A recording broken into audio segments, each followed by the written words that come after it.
everybody. Welcome back to the Thinking Crypto channel. I hope you're doing well. Guys, lots of big news to cover with you today. David Marcus, head of crypto at Facebook, was on Anthony Pompliano's podcast, and he talked about Bitcoin and how long he's been looking at Bitcoin and what they're working on. Very bullish statements. It just shows the paradigm shift that's taking place. We also have a huge amount of Bitcoin mining machine being bought by different entities and companies, guys, showing the doubling down on Bitcoin mining because they're expecting higher prices. And of course, some very big news around the Ripple XRP lawsuit from the SEC. We had the hearing today, lots to go through. And we have the Chamber of Digital Commerce entering the game here. It's very interesting, guys. So I'm going to share all the details. What was the takeaways and so on and so forth. We're going to break it down. Before we do, please go ahead and hit the thumbs up button, leave a comment below, and hit the subscribe button if you're new here. It helps support the channel and it doesn't cost you anything. Guys, this video is brought to you by OKCoin Crypto Exchange, where you can buy, sell, and trade your favorite cryptocurrencies and you don't have to pay high fees. OKCoin charges low fees. You can also stake your crypto and keep 100% of the rewards. You don't have to pay any fees. So sign up with OKCoin, link in the description. Guys, earlier today, I uploaded my interview with Perianne Boring, who is the founder and president at the Chamber of Digital Commerce. You don't want to miss this interview, guys. It's really good and it's very timely because, once again, as I mentioned, the Chamber of Digital Commerce is entering in as a neutral party in this lawsuit. And of course, they're pushing for crypto regulation. So lots to go through, guys. And also, I interviewed Warren Paul Anderson, and that interview should be live on Thursday. He's ex-Ripple employee. We talk about Ripple XRP and Findora, which he's currently working on right now. This is a new privacy blockchain. So make sure you got the notification bell enabled. Let's take a look at the market here. As I've been telling you guys about, we need those red candles, and we're seeing them form here, guys, on the Bitcoin weekly chart. Here are the red candles I'm looking for. I think we can probably go with another red candle, right? Because after 5 green candles, we need to have that correction, build support levels, and work our way up. And this is why you need to zoom out and not be worried about hourly or daily or weekly price points, right? I share this just so the new people in the market are not like, oh my God, what's happening? We're not going up anymore. Nothing goes up in a straight line. You have to have these respective corrections and to build support levels. And here's a macro level chart from TechDev, who shared this on Twitter, showing a similar pattern to what took place in summer of 2017, where you had consolidation. And here you can see right before, or at the end of August, I should say, into September, we are at a breakout point. So we're at the same point right now, heading into September. So like I said, some red candles, consolidation, build the support levels. Then I think we could start heading back upwards as outlined here in the weekly chart. So patience is the key, my friends. Now, check this out. Facebook's head of crypto project, that is David Marcus, they're working on their own digital currency. I'm going to play the clip for you, but he said, I've been a Bitcoin fan since 2011. It has sustained all kinds of attacks. I don't think it will ever be replicated. So let me play the clip here for you guys. Some time to learn about it. Just walk me through the kind of beginning. So yeah, I think the first time I came across Bitcoin was probably in 2009, late 2009 or early 2010. So really, really super early in the process. I started looking into it, and then I'm like, okay, this is like way too geeky, and I don't right now have the time to actually, really understand it fully. And I kind of brushed it aside, and then it came back to my life in 2011. When a number of friends and people here in Silicon Valley started to be excited about it. And then I actually gave it a really legitimate shot at trying to understand. And as you know, because you've been talking about this way more than I have over the years now, even though it happened later, maybe, it just takes a ton of time to really, really, truly understand what is behind Bitcoin, how it was created, how it's able to sustain all kinds of different attacks over the years and all kinds of unforeseen events.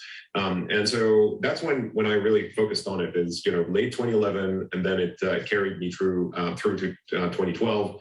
And I've been a fan since then. I think it's just an amazing creep. So pretty bullish statements. He's a fan of Bitcoin. He's been there for a long time, and now he's at Facebook building their respective digital currency, which is going to be on the blockchain, of course. Now, the other big question is, will Facebook put Bitcoin in their balance sheet? And that is to be seen. I think there's a high probability of them doing it. I don't know who will be first. I know Jack Dorsey, he's looking to do that if they haven't already with Twitter's balance sheet. So I think game theory, Metcalfe's law, all these things are going to play out eventually. It's just a matter of time. But clearly, he knows of Bitcoin. He's been here a long time, and he's a fan of it. And obviously, they're building their own cryptocurrency or digital currency, I should say. So the future is very bright, my friends. All these people in high positions at these different companies are looking at crypto and blockchain and looking to adopt it in many different ways and even building their own. Now, check this news out. This is very bullish, guys, and it speaks to Bitcoin mining's boom and growth. And look, we need Bitcoin to do well for the rest of the market to grow, because we're still that early, right? We're still in that S-curve adoption point. We're still in the early part of adoption, I should say. And Bitcoin moves the market. So as Bitcoin grows, it grows in value, the altcoins follow. Eventually, I do believe there will be some decoupling, but right now we need Bitcoin to do well. So Genesis Digital buys 20,000 Bitcoin mining machines from Canaan.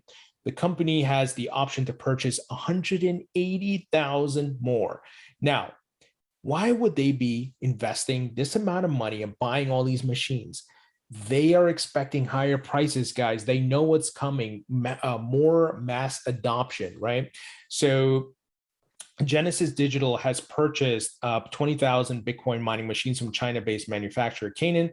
The price wasn't disclosed. The Bitcoin mining company also has the option to buy 180,000 machines more from Canaan. The company is announced Tuesday.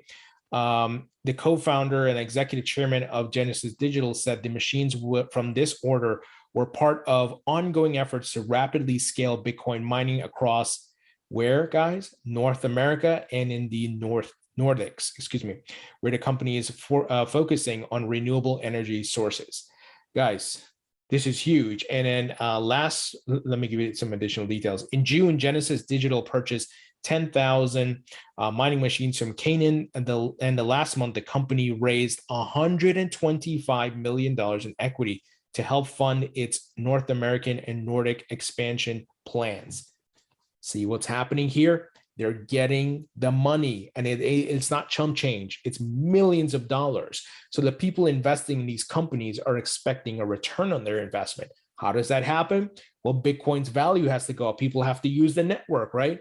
And they will, and the prices will go up. And we are still in a bull market. Obviously, we're going to double peak like we did in 2013. So we had the big correction consolidation, and then there's another leg up here, guys. So very bullish. Now, here's some pretty cool news out of El Salvador, where you have the first state-sponsored Bitcoin commercial and featuring the Chivo wallet.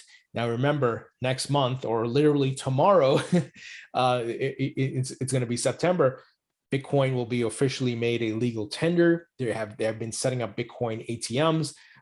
Folks who are participating will be airdrop Bitcoin. This is very bullish. Let me play the ad for you. It is in Spanish, of course. Desde septiembre, el Bitcoin será una moneda legal en nuestro país, junto al dólar. Usar Bitcoin no es obligatorio. Tendrás la opción de pagar y cobrar con Bitcoin o dólares.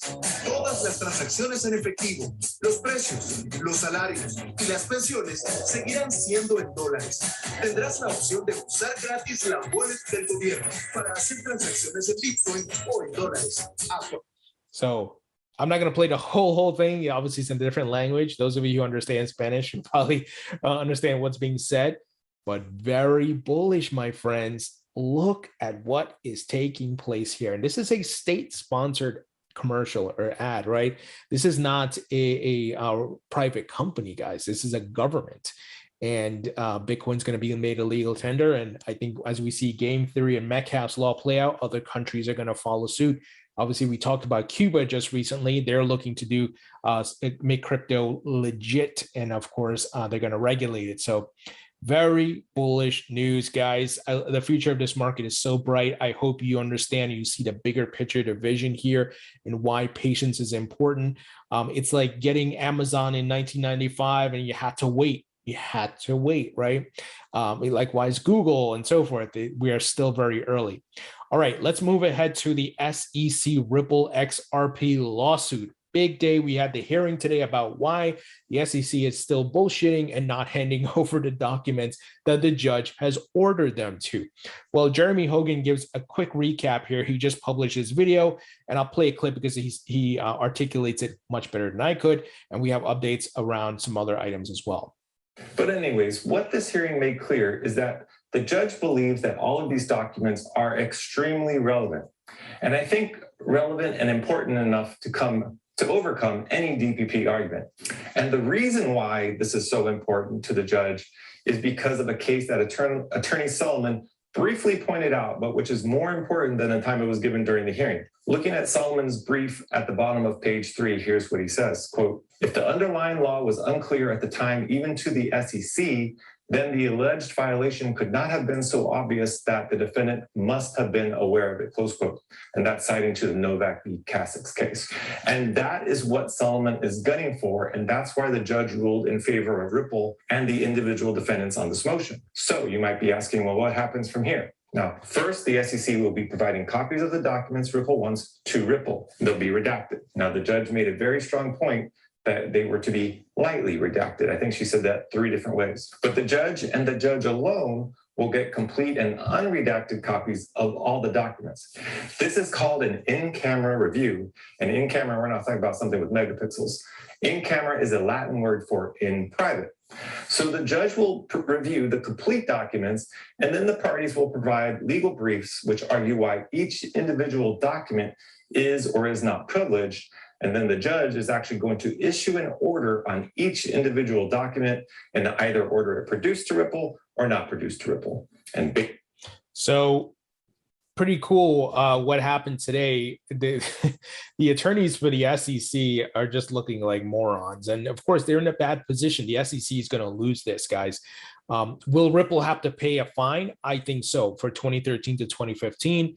And then I think they will come out of this victorious, in my opinion. And I believe that settlement could happen towards the end of September or maybe early October. But, as far as next step, I think that September 28th is when the judge is going to make some rulings there. So the judge is going to get the full documents, and as the Ripple is going to get the redacted versions, and then we'll go from there. But clearly, the SEC has no ground. We know they're trying to cover up their conflicts of interest and all the corruption, in addition to all the nonsense back and forth where they were using William Hinman's speech as gospel. And then now they're backtracking saying, oh, no, William Hinman was a clown. We don't, that's his personal opinion. He was drunk. He was on drugs. Whatever excuse they want to come up with next, right? But it's pretty pathetic what's happening. Now, Attorney John Deaton, he weighed in on a couple of things here. He said the Ripple attorneys seem to almost guarantee that the Bitcoin, Ether, and XRP documents that the SEC refuses to turn over will be absolutely exculpatory and potentially end the case. It's almost as if Ripple defense team knows something the public doesn't. And we've talked about this, guys, who's on their team, right? But how could these Ripple attorneys possibly know what the SEC documents show? Have you looked up Ripple's defense team?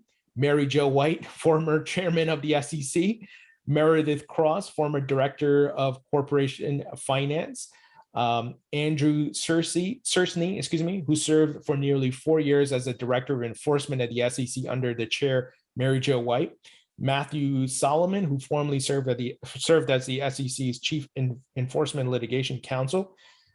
They might have a clue regarding what these documents show. Hashtag XRP wins.